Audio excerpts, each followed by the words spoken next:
actually the most gagged about with the Bridgerton trailer is Eloise and Cressida, because what do you mean? This one flabbergasted me. Nothing else flabbergasted me. I loved it. I'm so glad that they released it after 84 years so I could feel something, but this flabbergasted me. I'm so intrigued and horrified, and I have to say one of the things I'm looking forward to the most is Eloise and Penn repairing their relationship, because I really do love them and their friendship, and it was very hard for me last season to watch that relationship disintegrate on both sides. That moment where like Penn is looking at them really broke my heart. I want to know what everybody's thoughts are. Also, I know people are going to throw tomatoes. What if I said that I like Cressida's outfit? It's kind of giving Betsy Johnson. I really like it. Second of all, absolutely nobody should be gagged about Lord Debling or Penelope having another love interest. That is exactly what we want. That is necessary. Listen, I talk my trash and you know that, but I have a soft spot for Colin. I have a soft spot for Colin and Penn. I am the #1 sucker for friends to lovers ship. They're gonna end up together. He needs to grovel. She needs to have another love interest, and he needs to be jealous and fight and beg and everything else. This is actually so stunning, and I hope that they actually are really cute, because I think that would make Penn and Colin more satisfying. I thought we were all on the same page. Third of all, why are they keeping Benedict under lock and key? Where is he? What's he doing? Why did we only see like 2 seconds of him? Granted, this was an adorable 2 seconds. Even Anthony, like, I have to say I was really happy to see the schmuck. Like, I still miss the mutton chops, but, you know, I'm excited to see how he's going to be a thorn in my side this season. This is actually so cute, but why are they hiding Benedict? And fourth, she is actually so stunning. What a delight. I'm so excited. Their height difference is unmatched. They both look so good. I'm very excited. I'm very excited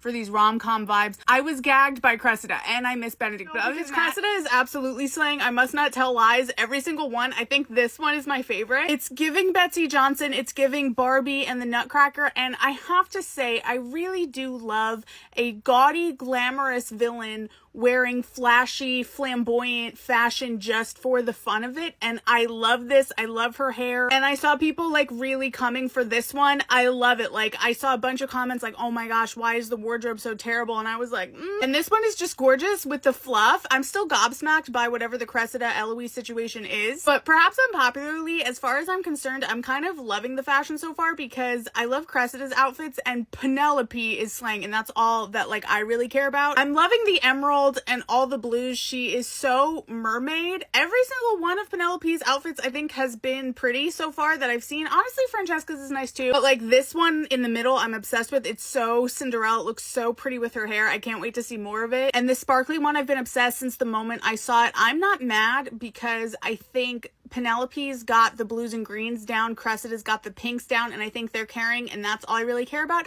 I think it's good. I think all the boys look exceptional, and if I was gonna brother hop, it would be here, I'm not gonna finish the sentence, but tussling in the comments about Penelope and Eloise, and they seem to have kind of like a team split, because I was saying that I was shocked and intrigued by whatever Eloise's involvement is with fashion icon Cressida Cowper, and we got some people saying like, that's why I never trusted Eloise. This is like typical Eloise behavior. We have other people saying that Eloise should make them all mad, and they're justifying her actions. Now, I wouldn't say all that, because I don't think Eloise is ever an innocent party, but I want to open a discussion and ask a few questions. I will say, first of all, I don't think we know enough about this to say, first of all, if Eloise is justified, because we don't really know what's going on. I just think it's intriguing. I'm gonna be real with you. If I had to pick a side, I'm Team Penn, because she's my girl. She's my favorite character in the books, and I do just love her. That doesn't mean that I think everything she did is like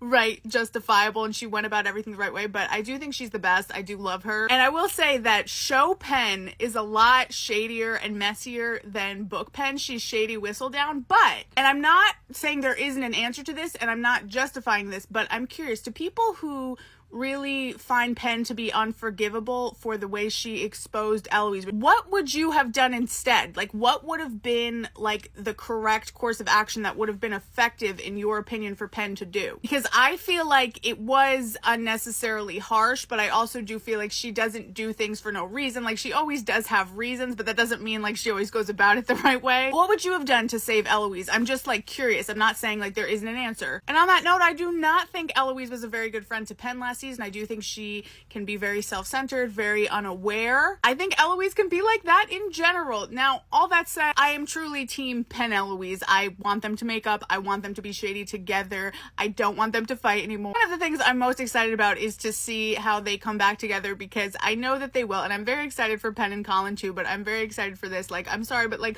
when could Edward and Bella ever they wish? I think everything I said is true, and I also don't hate Eloise. Like, I think all that's true, and I also think she loves Penn to death, and I think Penn loves Eloise to death too. I always say, like, I love and hate everyone on this show. Like, even Anthony, who I have the most beef with, like, if he wasn't there, I would be like, where is Lord Pain in the Ass? Ultimately, I'm just interested in the debate. Like, I'm team both of them. Like, I'm team get them back together, but I find the debate interesting because I feel like it's not like a one-sided thing, but I'm interested. Like, what would you have done if you were Penelope? And do you think that Eloise is always a good friend? Asking, is Penelope more likable in the books? I mentioned that show Penelope is like messier. Lady Whistledown is messier and there's more drama. She's shady Whistledown. It's definitely different in the books. There's just a lot more going on in the show, but I will say that I do not find show Penelope to be unlikable. I do love her. Not that I think she's without fault, but she was my favorite character in the books, and she's probably my favorite character in the show too. I do just love her. I think she's great. So in the books, Lady Whistledown is very complimentary to the Bridgertons, and I would argue that she is that largely in the show as well. But for example, the whole thing with Eloise, that doesn't happen in the book. Like the Marina and Colin thing, that doesn't happen in the books. These things are added for TV purposes and to create drama and like richer storylines, and I think that it does do that effectively. Again, I am a fan of the Bridgerton books, as many problems as you will find in them, and there are even things from the books that I missed that are not in the show, but some people would say that that makes Penelope a less likable character, and I would say Penelope in the show is definitely less passive than book Penelope. But for example, Eloise and Penn don't have this falling out. She doesn't have the exposing Eloise plot. That doesn't happen in the books. So when Eloise finds out that Penelope is Lady Whistledown, it's not like such a huge horrifying reveal like it was in the show. So I guess by that logic, a lot of people would consider book Penn to be more likable, but I will say I don't think she's just throwing her best friend's family under the bus with gossip news for no reason. I wouldn't say that she throws the Bridgertons under the bus for no reason, right? Like, she did have a reason with what happened with Eloise. Was it harsh? Was it like necessarily the best course of action? Like, do I think she did it to be malicious? No. Is Eloise like to be like shocked and horrified? Absolutely. Do I think that Penn loves Eloise to death? Yes, also. Overall, likability is subjective, but those very like dramatic reveals are not taken from the books. And some people would interpret that as saying that Penelope in the show is vindictive, right? And maybe that's true, but I don't think she is mean-spirited. I don't think she's unlikable, but I guess it depends on how you view it. I think she's maybe more interesting, more dimensional. Although I do like book Penn as well, but if that is the problem that you have, then yes, you would probably find book Penn to be more likable. I've been eagerly keeping up with the Bridgerton sneak peeks and updates and possibly spoilers. I might have looked at some spoilers, okay? And I'm not really going to spoil anything for anybody who doesn't want to be spoiled, but one thing I think is interesting is the tesseling I'm seeing over the characterization of Colin. I feel like what's happening is this season Colin is coming into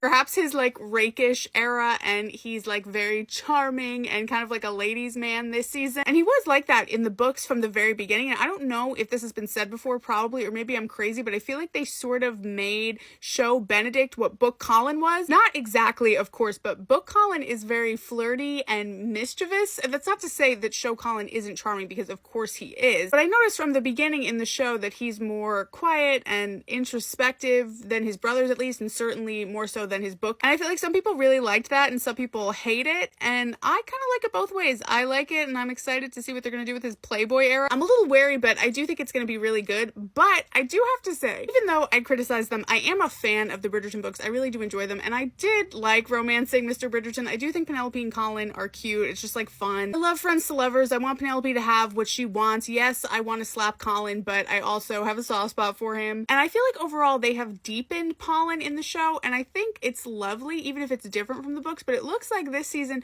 they're maybe shifting to things that will make it a little more similar to their dynamic in the books. And this one is between you and me, okay? I was fully prepared, and I'm still gonna do this, okay, to like be anti-Colin, especially in the beginning of the season. Like, I knew I was gonna come around, but I was very like, ooh, like I want Penelope to drag him, and I do, and I'm very excited to see that. But listen, I am very, very into men apologizing. I'm very weak for that. Like, it's one of my favorite things, and I might have read like a spoiler, and I feel like I'm gonna like fold the first episode. Don't tell anybody. Susan Pevensey, people really like to bring up the line about lipstick and nylons, and they either say that it's sexist, or worse, they say that Susan is proven to be a villain or a bad person because she abandoned her family for lipstick and nylons, and I never took it either way.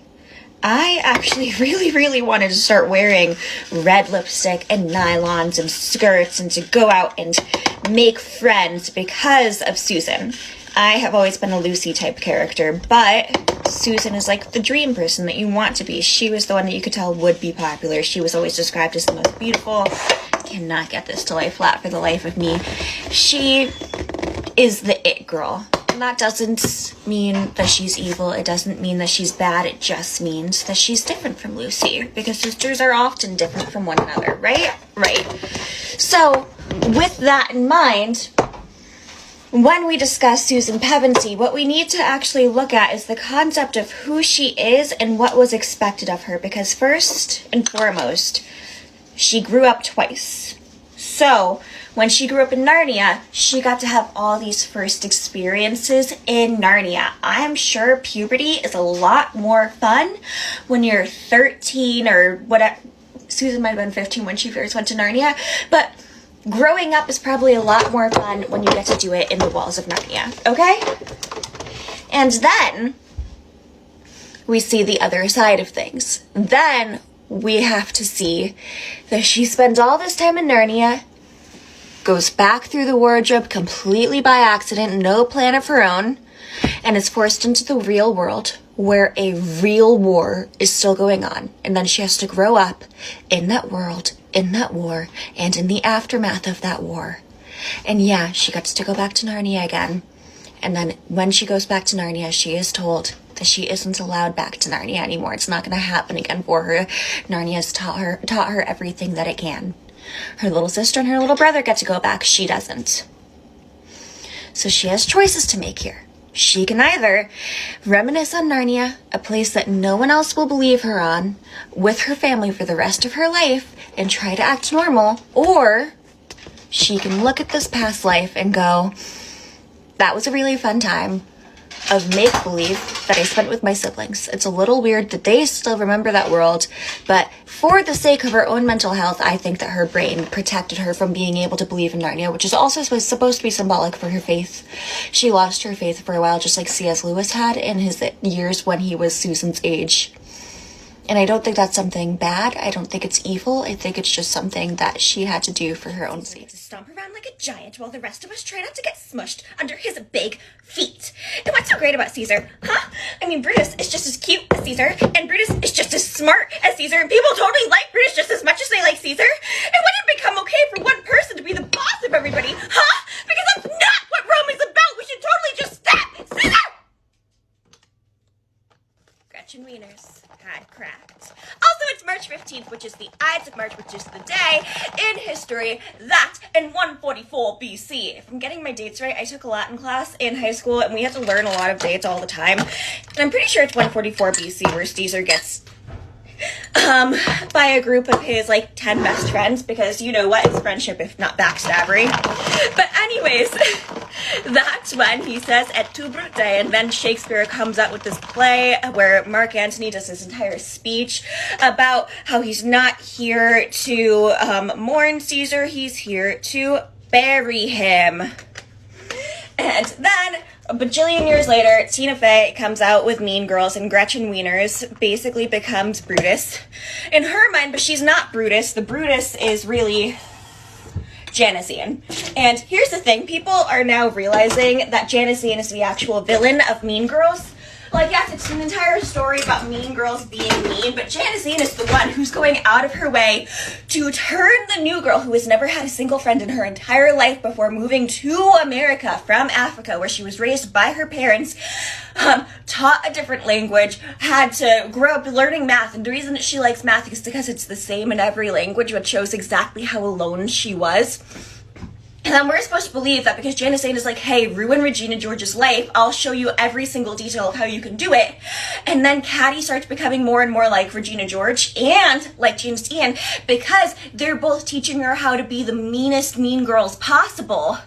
That Caddy becomes the actual villain of the story when she's literally just doing what she is taught. Right now, she has the friendship basis of a 6-year-old on her first day of first grade, or a kindergartner on her first day of kindergarten. Like, there is no basis of making friends here. She thinks that she understands it. She thinks she understands the science of it. She's studying everyone like they're creatures in Africa because that's how she has learned to make friends. Oh, it's really helpful that my fridge does that. And all the while, we are supposed to believe that Cady Heron is becoming more and more evil as the story goes along. No, she still has the basis of being a good person, especially when she's around Karen and Gretchen, because they're actually not that mean. Regina's the mean one, and Janice is the mean one.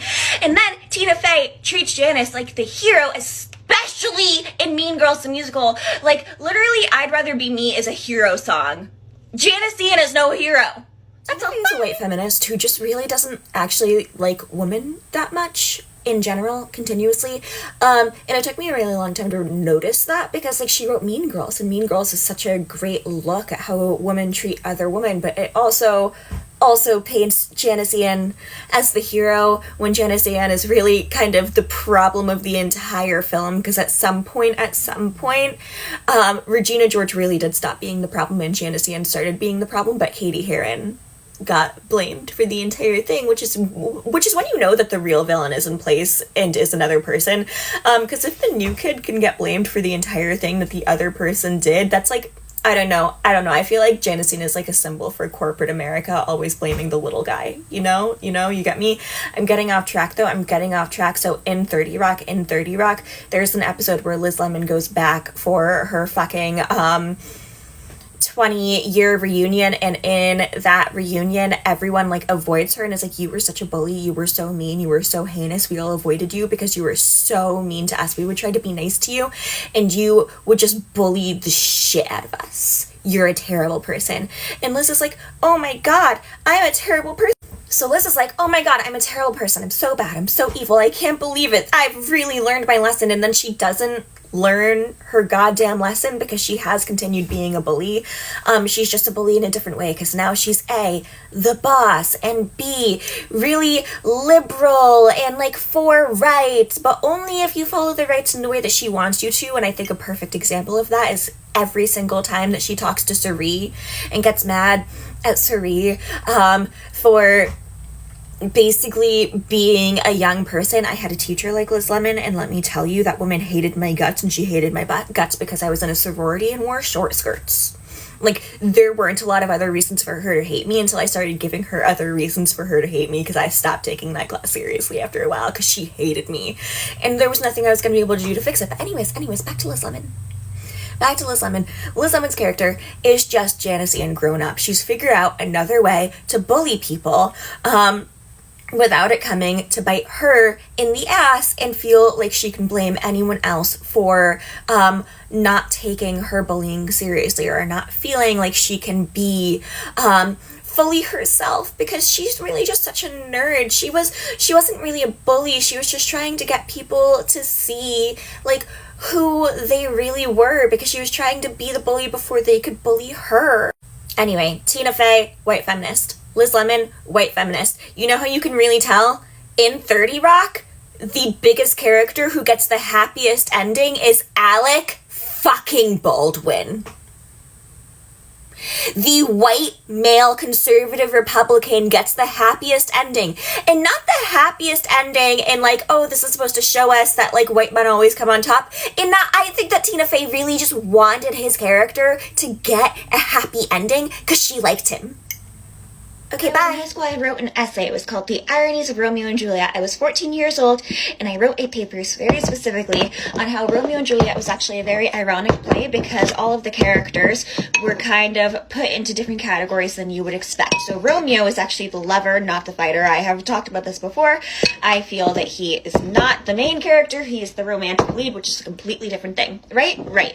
Juliet is actually the main character. And again, I was 14 when I wrote this. That's how genius I was and obsessed with Romeo and Juliet I was at the age of 14. I am now 27.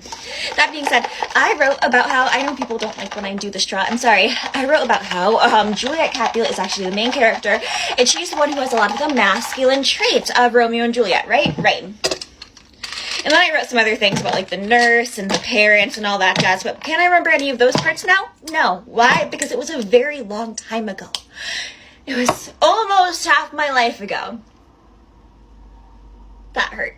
That hurt. Okay, anyways, not the point. The point is I wrote this paper, and at the same time, I was taking Latin because I wanted to learn Harry Potter spells, and I also wanted to get a better grade on the SATs. Did I? No. Why? Because tests freak me the F out. But anyways, that's not the point. The point is, while I was taking this class on Latin, was I actually learning Latin a lot? No, because the teacher was in his 70s, and he was the last Latin teacher in Connecticut at the time. He was teaching at 3 different schools. He was a little busy, and he was also... Look, I loved the man, but my freshman year, I hated his guts. I hated everything that he had to say. Because my freshman year, he had a lot of opinions on certain things that Republicans have opinions on. He just spatted them off everywhere because he was like, well, A, I have tenure, and B, who are they going to get to teach Latin if they get rid of me? No one. So, ha ha ha, I can say whatever I want. Not ideal. Not the best situation ever. It was not great. Anyways, not the point. The point is, while I was taking this class with this man, who I did end up loving later on, he started talking about Troy and Paris of Troy and like Achilles and all of that, and he started talking about Paris, and he was basically like, with that, like, in my words rather than his, but basically what he said was Paris was a little bitch. Paris was a little bitch, and he did not, like, if he weren't involved in this story, none of this would have happened, and it's all his fault that this war happened, and we should hate Paris. And I, every day at the age of 14, was like, Paris is a lover. He's not a fighter. That's the entire point of Paris. And he still won the war for his family at the cost of his brother's life. Yes, but he still made sure to kill Achilles. And that's what he had to do, right? Say hi, Mom. I'm sorry. And this teacher, not a huge fan of that argument, but I was like, I stand by what I said. And at the same time, I'm reading Romeo and Juliet, and I'm like, Romeo is also a lover. He is not a fighter. Hence, when he's going up against Tybalt, and he's like, the love I have for you is too much to bear. I will not fight you. Until Tybalt pushes him too far, because Tybalt offs Romeo's bestie, basically his brother, the love of his life besides Juliet, right? Right, and that's when Romeo goes a little crazy and goes, either you or I or both must go with him, and then Tybalt exits stage right, you know? And Romeo keeps going, but until then, Romeo wasn't gonna fight, because Romeo is a lover, he's not a fighter. And I made that very big point in the essay that I wrote for my teacher, who literally, I very specifically remember this, was like, this is actually a very interesting essay. This is a concept I haven't heard before, and I'm like, thank you. He was a really, really annoyingly attractive English teacher for a 14-year-old to have. Everyone had a crush on him, okay? Not an ideal situation, but was that his fault? No. Anyways, the point of this entire thing is no one ever asks me what my perfect casting would be for Romeo and Juliet. Okay, no one's ever asked me that. And I never actually asked myself that, because if I had to tell you my perfect casting for Romeo and Juliet, it would be me as Juliet, and I don't know who would play Romeo, just someone who would be, you know, talented in this situation. But then, I got news today. I found news today. There was news, and it came out today, and it was so exciting. Sohib Jamoh is playing Romeo and Romeo and Juliet. And it's just like, oh my god! Sohib Jamoh plays Sam Obisanya in Ted Lasso. One moment. Yes, I have the Fisher-Price toys. Here he is in Fisher-Price toy. Here he is in Fisher-Price toy. That's Sohib Jamoh in Fisher-Price version. And he's my favorite character on this show. I love Ted Lasso so much, and he's the best character on the entire show, and that's saying something, because I would do anything for any of these characters, but he is still my favorite. And now he's gonna play Romeo, and that's perfect, because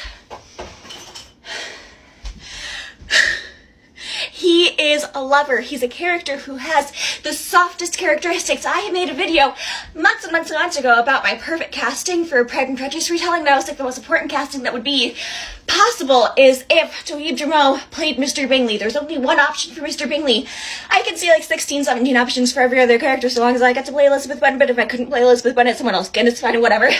But Toheeb Jimoh was the only person I had for Mr. Bingley in mind, and I never even considered the fact that, yes, he would be the perfect Romeo in a Romeo and Juliet production. So anyways, I'm very excited. I'm very excited. I'm like so excited. He's gonna be soft. They always try to make Romeo too hard and too aggressive. And Romeo is not hard. He's not aggressive. He is soft. And he becomes harder and more aggressive as things go on because he loses everything. I love it. Paris was only technically at fault for the War of Troy. I repeat, Paris was only technically at fault for the War of Troy.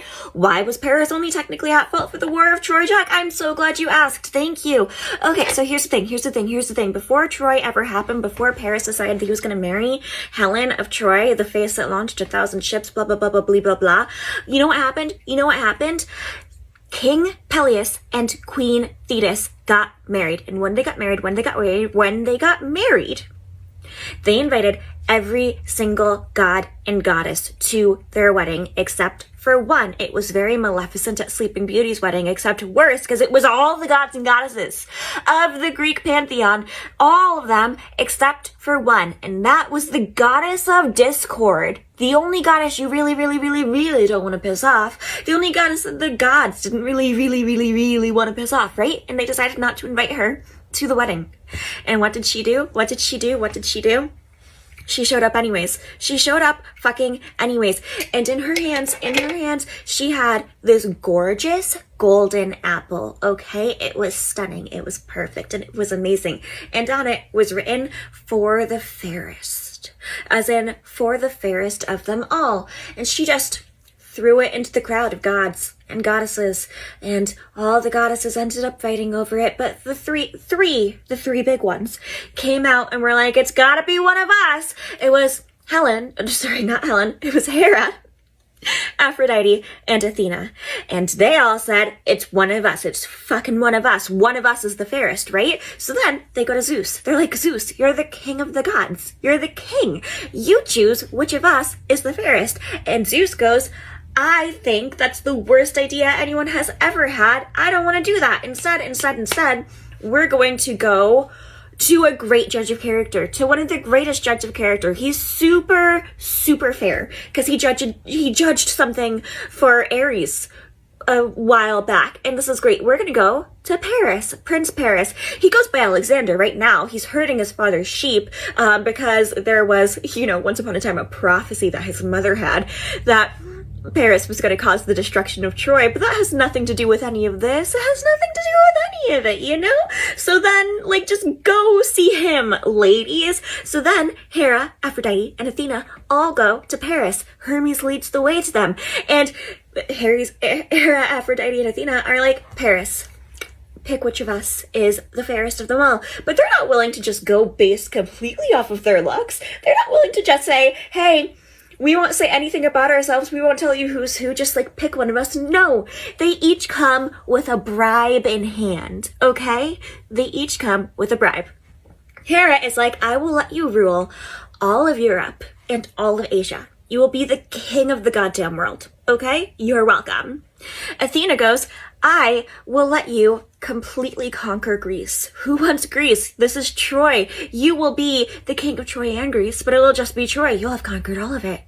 And Aphrodite goes, look at this. See this? See how gorgeous I am? I know where you can find a woman almost as beautiful as me, the most beautiful woman in the world, and I promise you her hand in marriage. So Paris chooses that one. Paris chooses the hand in marriage of the most beautiful woman in the world. It doesn't really occur to him that maybe there could be some caveats along the way, and Aphrodite doesn't think to mention it, because she knows that Helen, the most beautiful woman in the world, Helen of Troy, the face that launched 1,000 fucking ships, is already engaged to King Menelaus, who sucks. Okay? But that doesn't matter to Aphrodite. She's like, oh my god, Paris, you chose me? I get the apple? Thank you so much. Let's go meet your new wife. And she takes him to meet Helen of Troy. And she's like, look, there's your new wife. And Paris, there are a couple of different variations of this story. He either kidnaps her, he talks her into running away with him, one or the other. Either way, Aphrodite's promise was put through, okay? Paris got to marry the most beautiful woman in the world. But you know what else happened because of that? You know what else came to fruition because of that? The other two goddesses got a little mad that they lost the competition. They got a little mad that Paris chose Aphrodite instead of them. So they decided that Paris was screwed for the rest of his life. So Aphrodite already knew the trouble that it would cause if she promised Paris that he could marry the most beautiful woman in the world. And Athena, goddess of war, and Hera, goddess of love and family, we're both just like, you are literally on our shit list for the rest of time. So a war was sure to break out because Paris made all of the gods mad because Zeus didn't want to choose which of the goddesses was going to be the fairest because no one invited Eris to a wedding, and Eris got mad enough that she wanted to curse the gods with something fun. She wanted to play a game. She wanted to cause discord. So yeah, anyways, I don't blame Paris. Like, yeah, was he stupid? Absolutely. Did he really have a choice in this matter in the long run? No. Contracts were put into place. Promises had to be made and kept. I don't blame him. I don't blame him. I don't. I will not blame him. You can't make me. Okay, Hi, it's after 5 p.m. and because it's after 5 p.m. that means that your representative's offices are closed, but because your representative's offices are closed, it doesn't mean that their voicemails aren't open, so you can still call them. You can still technically call them. So what I like to do is I go to the 5 Calls app. I didn't invert this 1 second. So I go to the 5 Calls app. Here's what it looks like in the App Store, and then I press this, and then it has these options. The options come up here. You're going to choose the call for de-escalation and ceasefire in Israel and occupied Palestine. It's right here. It's that one. You click it. It gives you... There we go. This is inverted. I really don't know how to do that. It gives you all of this information on what's happening in Israel and Palestine. And then you set your location, and when you set your location, it's going to look like this. And you put the information in there. It gives you who your representatives are. You press if you want to call your representatives. It gives you the list of them and their numbers and a script. And when the script comes up, you just call them, wait for the beep, read out the script, end the call, add your address so that you know, like, that you are in fact a representative, or that you are in fact a person who resides in their area.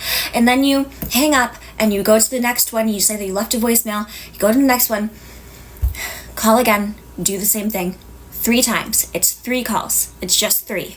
And then you're good. You're good. They have marked down that you have called, and it will happen in the morning, and then you won't have to talk to a single person while this is happening. I don't like seeing myself inverted. 1 second. And then if you have any extra money, if you have anything that you can spare, you can go to the link in my bio, and when you go to the link in my bio, you can see either the Operation Olive Branch Excel spreadsheet, which will give you different families that you can donate to, or you can look at the people that I have already posted on there, and you will be able to donate to anyone on that list. These are people that I have already donated to, that I have either already talked about and donated to, or just donated to. They're on the list. Please go check it out. Please help in whatever way you can. You have a great night, guys. So I have my period, and ever since I was on birth control 2 years ago, that's 2 years ago, and there were so many different nightmares with the IUD that I was on, but ever since I was on birth control 2 years ago, my periods, while regular, have taken a while to go back to the regular version of period that I had before, because before, when I was on my period, it was like a finely working machine. Every 26 days I would start bleeding, but here's the thing, I had really heavy periods, so I was hoping when I went on an IUD that maybe I would just stop having periods. That didn't happen. I still had periods, I still had them, and they hurt more because IUDs hurt, and there were a bunch of other things that were wrong.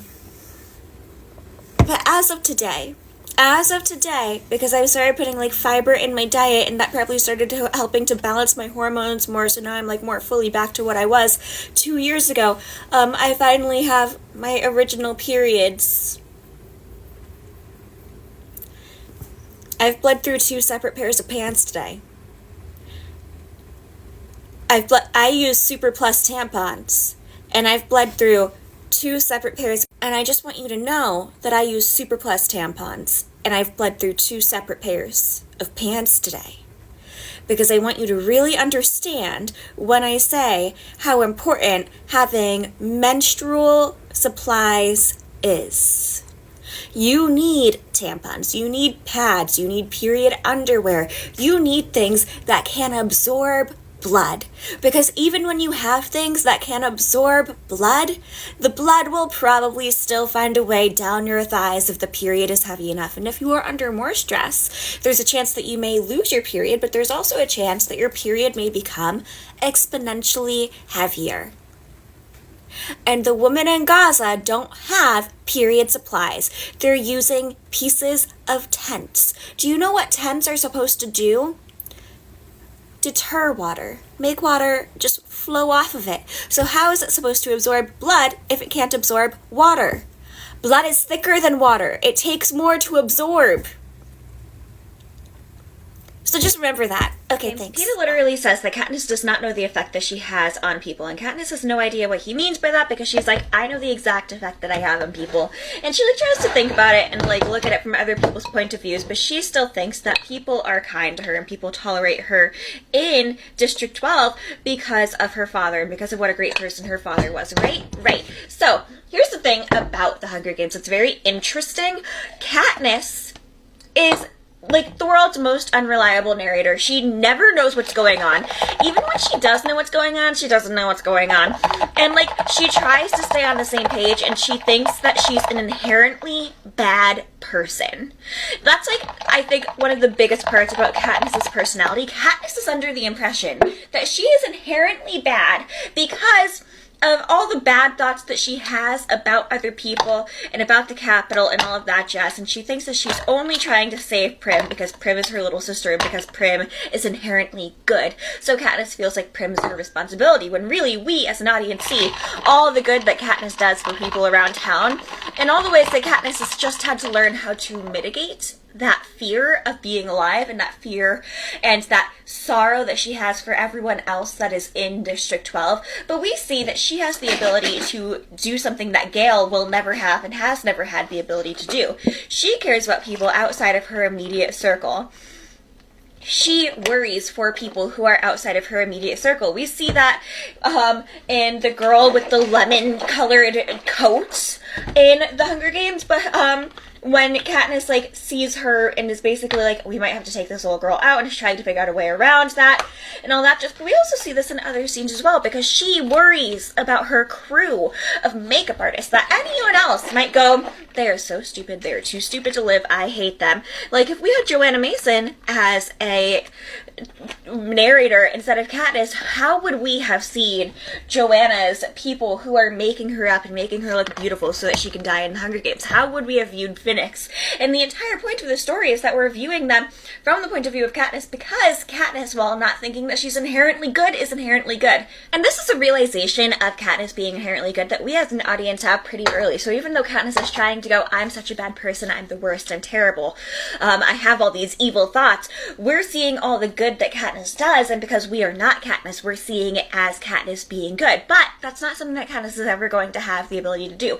Here's the thing. Here's something that's very important that I try to tell people, especially my really, really kind friends, because I have about 3 friends who are just the kindest people I've ever met in my entire life, and they think that they are not good people. They think they're like the rest of us. And I'm not saying that the rest of humanity is completely evil, but there are people who are so annoyingly, frustratingly nice that they will think that the worst thing that they could possibly say about someone is the worst thing that anyone could possibly say about someone.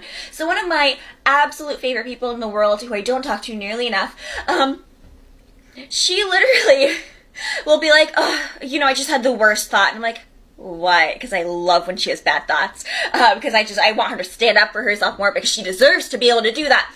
And she's like, I just thought that so-and-so was kind of a jerk the other day. And I was like, tell me so much more about the way you thought they were a jerk. And then so-and-so has done the most selfish thing ever. And my friend is just like, yeah, And I wanted to say something, but I didn't know how. Good people, the really truly good people, do not always know that they're good. And here's the thing, that's a very extreme example. No one is ever going to be as nice as my friend, okay? She's insanely nice. It's terrifying sometimes. But that's why I love her. I love her for 1,100 reasons, but when I realized how nice she was, I was like, must protect. You know? Anyways, the point is, people who are truly nice, people who are truly kind, say, oh, well, I always try to be kind. People who are not actually all that kind will be like, well, I'm nice. I'm the nicest person you ever met. What do you mean I'm not nice? I'm the best person ever. And that is the difference. And because we are seeing Katniss think that she is not a good person, we're actually seeing that she is a good person through the proof of her actions rather than her just going, well, I'm a good person. I don't understand why anyone would think that I'm not a good person because I truly am a good person. I'm better than anyone else here. Katniss doesn't think that she is better than anybody. And that is why I think Katniss has this effect on people, because Katniss shows her kindness through her actions. And when you show kindness through your actions, people see it, okay? Even if you think that people are not going to see your kindness, people are going to see your kindness and they're going to do something about it to help you. I've talked about this before, but Leslie Knope in Parks and Rec, when she's trying to get the police to help her with her entire thing, the Harvest Festival, and she's freaking out about asking the police officers just because she doesn't have a relationship with any of them, and Ben finally, mans up and does it.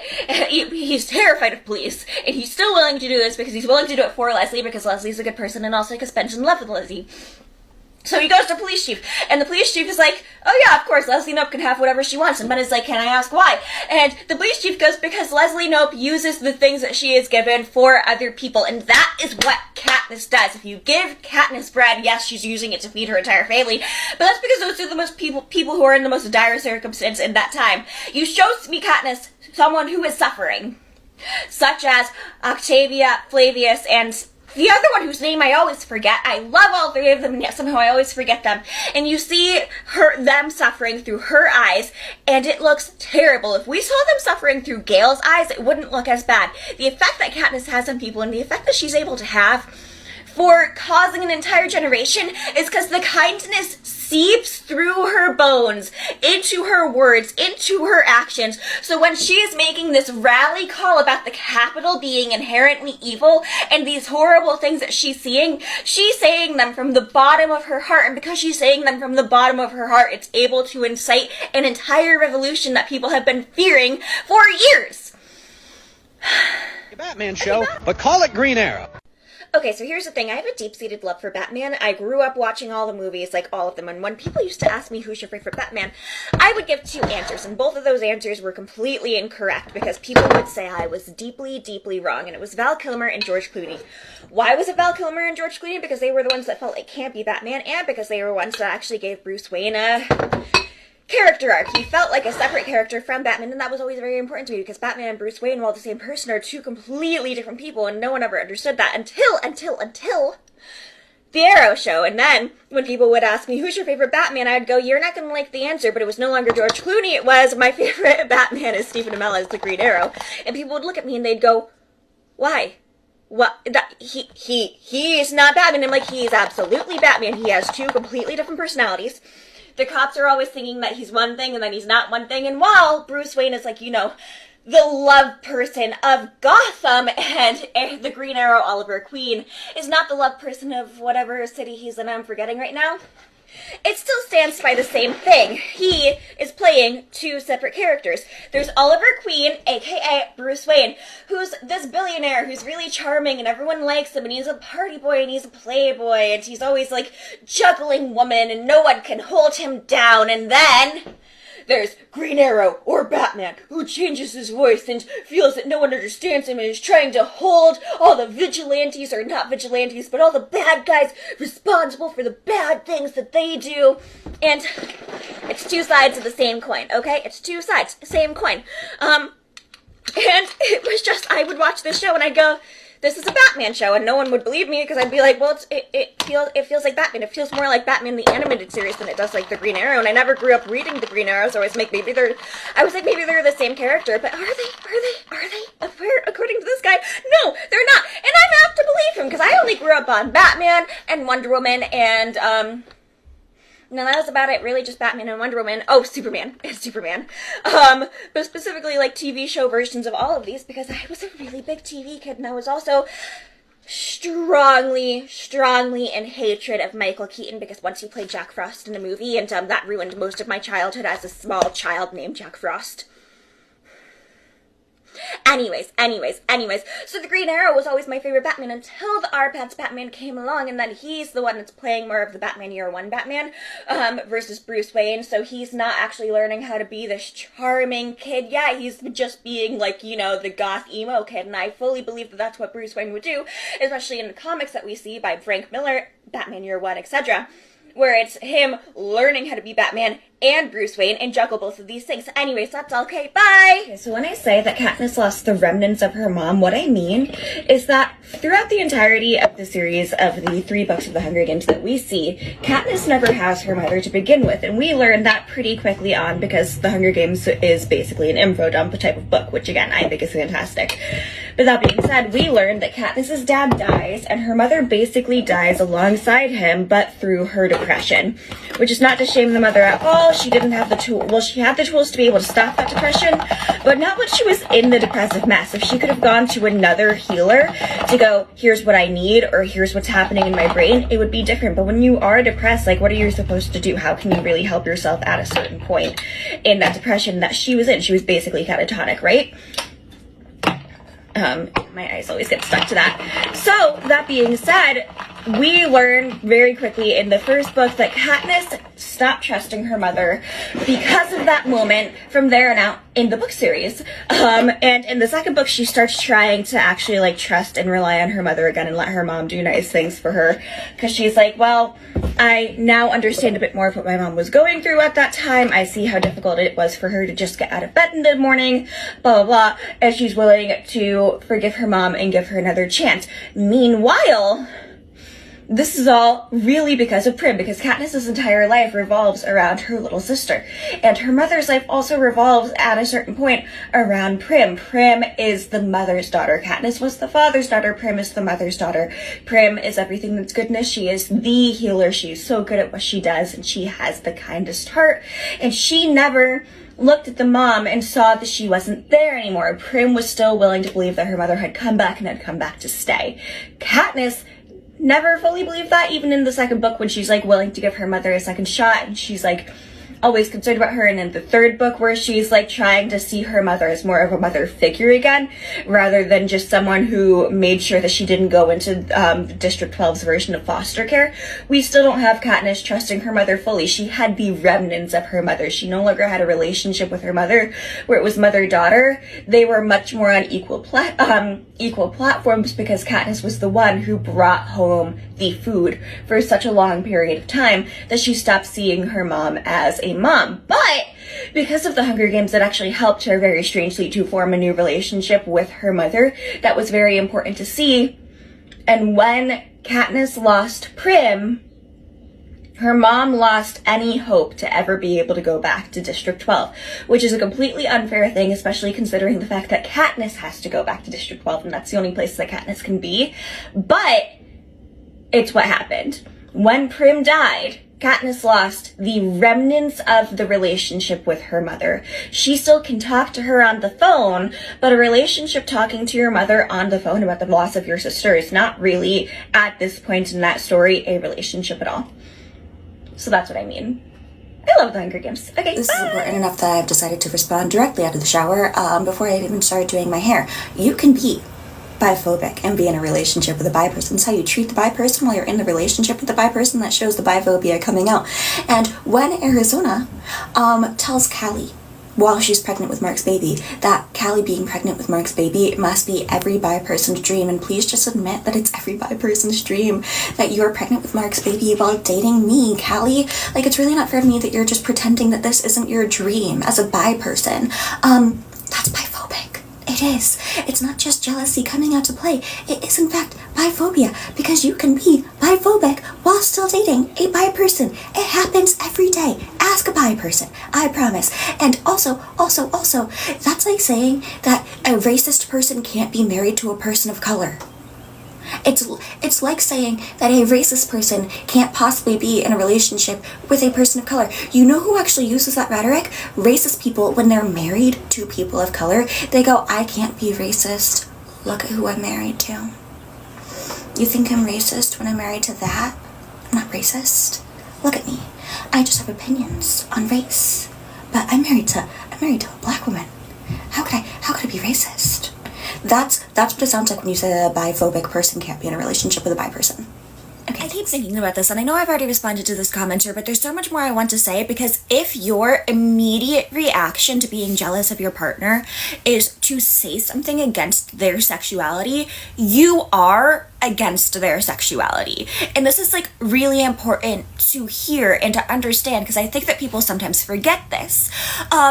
If someone's immediate response to something is to say something derogatory against a part of who you are as a person, especially if it has really nothing to do with the situation at hand, they do not like that part of you as a person, and they have been looking for an opportunity and waiting for an opportunity to let you know.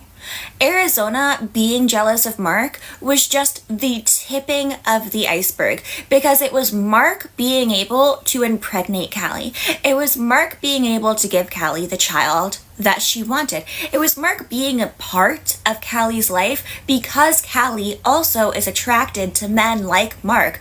Because of Callie being attracted to men like Mark, which Arizona will never understand, because Arizona is not bisexual. Arizona is just a lesbian. She is just a lesbian, and because Arizona is just a lesbian, and I'm not saying just lesbian in a bad way, but because Arizona is only attracted to women, she does not understand the attraction to a man like Mark.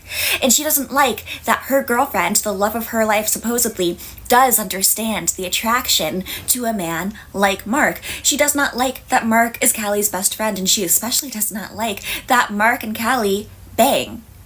And she especially hates that Callie bangs men in general, because Arizona doesn't like that Callie is bisexual. She may not continuously expressively say it out loud, but if her immediate reaction to being mad at Callie for being pregnant with Mark's child when Arizona broke up with Callie in an airport is to say, I didn't choose Mark, and you have to admit that this is a bisexual person's dream to have sex with a man and then raise that child with a woman, you're winning. You're winning the bisexual lottery.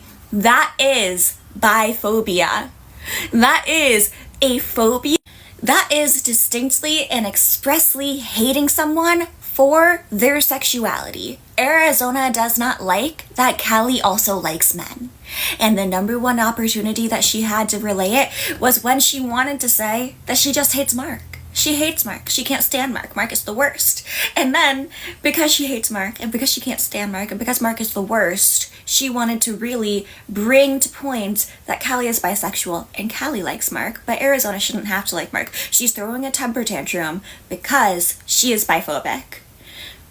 If someone's immediate reaction when they're angry at you is to bring up something that they don't like about you, they hate that thing about you so much they've been looking for an opportunity to say it.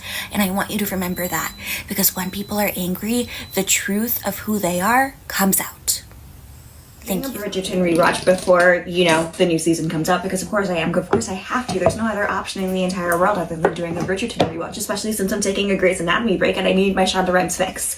So, that being said, in this Bridgerton rewatch, I am currently on season 1, episode 3. I just got to episode 3. And the thing is, Eloise Bridgerton sometimes makes me want to scream. I know, you thought I would probably talk about Simon or Daphne, but no, I, as the youngest sister of 3 sisters, have to talk about Eloise Bridgerton, because she makes me want to scream. She makes me want to throw things at her. But especially when she's having this chat with Daphne, where she's trying to relay her fears of marriage and having babies and how she doesn't want to. And Daphne's like, oh, well, here's the things that I remember about this, and here's what I'm looking forward to. I love children. I love the concept of being married. Mother's always sold this to me very well, and Eloise is like, remember the time that Mother, like, basically almost died when she was having Hyacinth? And Daphne's like, I do remember that, but like, then we got Hyacinth, and that's very exciting. Like, for me, that's very exciting. And Eloise basically refuses to believe her and refuses to believe that that's what she's excited for. And it's like, I'm just so sorry for you that you think that you have to lie to yourself like that. And I'm like, I get it. Eloise is like 16. She doesn't fully know better. There's no fully formed frontal cortex that's gonna like develop here until she's 25. But she's so mean to Daphne continuously, and it's the younger sister's job to be mean to their older sister. I will never say that it's not, because it is, and I do a very, very good job at it, okay? But this isn't D.W. Reed mocking Arthur for being bad at everything that he does. This is Eloise being like, I can't believe Daphne would ever want this. I don't respect Daphne. I have no respect for Daphne, and on top of it, then being like complaining about Daphne being excited about the concept of marriage, and she's like, there's no good thing that comes from this. Like, she didn't succeed in anything, she just got a man. As if that's not like the hardest thing possible to do at this time period, as if Daphne didn't like get supposedly the guy of the season, the guy that all the other girls were trying to get, and Daphne, who had been struggling for the entire season and almost had to marry Nigel Burbrook, who's creepy and gross, and I hate what they did to him, because in the book he was just like this sweet little moron, you know? In the book he was just a sweet nerdy little moron, and in the show they make him the creepiest man alive. But it did get us the like part where Violet Bridgerton is like, well, I'll do what ladies do best, I'll talk. And then she does, and she fixes the entire problem. She's just like the mother to end all mothers, and I love her so much. But anyways, Eloise is like, I just can't believe that Daphne would be happy about this, and I get it, okay? Literally, I am the youngest of 3 sisters. I understand complaining when your sister is happy, or complaining when your sister is emotionally, or complaining that your sister exists. I get it, I am it, I've done it. And I especially did it when I was 16. My sisters could do nothing right. But the issue here is even when my sisters could do nothing right, I was like proud of them and happy for them. And it's so frustrating, especially in the context of Regency England, to hear Eloise just berating and degrading every woman for trying to do what society is telling them to do. Because society is telling them to do that, and if they don't do that, they're going to ruin their entire lives. And it's only because Eloise Bridgerton is a Bridgerton that she can kind of get away with it for so long. Okay, that's it. I'm on my walking pad, and I would stop walking, but I'm 15 minutes in, and I'm not going to stop in the middle of a 15-minute walk for this. But here's the thing. This person was getting into a comment battle with another person who kept saying that Penn was running a Regency burn book, and that nothing that Penn did was excusable or forgivable, and that Penn was worse than Cressida, blah, blah, blah, blah, blah. Here's the thing. There is a lot of nuance that can be said about Penelope Featherington. There absolutely is. Penelope Featherington did literally run a tabloid. She ran a tabloid before tabloids were an actual thing, but people always wrote and read gossip columns. Penelope just did it smarter. Penelope did it better, because Penelope is really smart and constantly overlooked, and no one thinks to pay attention to the fat, funny friend. And people who get mad at Penelope, I refuse to believe, if they can't look at the nuance, I refuse to believe that they are actually mad at Penelope for writing this gossip column. They are mad at Penelope for being the fat, funny friend who stepped out of line. And also, I'd like to make it very clear, Nicola Coughlan is not in any way fat, okay? She is curvaceous at best. People get mad that the fat, funny friend, the duff, the sidelined character, the less attractive one, steps out of line, steps out of place. Eloise is supposed to be in the spotlight. Eloise is supposed to be the big personality, the big star, the blah, blah, blah. And Penelope, being the one who from the sidelines has the success, has the power, has all of this, while being so constantly overlooked, makes people mad. It's also why in the books, Colin is like, it's different for you than it is for it's different for Penelope than it is for Cressida, claiming that she's Lady Whistledown, because Cressida is beautiful in a way that Penelope never got to be, because Penelope was being dressed by her mother in these hideous clothes, and Penelope was awkward, and Penelope was shy, and Penelope has a hard time talking to people in person because people literally overlook her. She's tiny and she's quiet. And Cressida is loud and she's beautiful, and she's always been a bully anyways. And I would not call what Penelope does writing in the gossip column even bullying, because if there's one thing that Penelope does, it's she gives as good as she gets, and she gets and gives herself a lot, as much as she would give anyone else. Penelope puts her name in there and it's like, Penelope Featherington looked extra fucking ugly today. And also, she says everything in a very kind way, and people overlook that. People overlook that Lady Whistledown is a lot kinder than she has to be while she's spreading this gossip.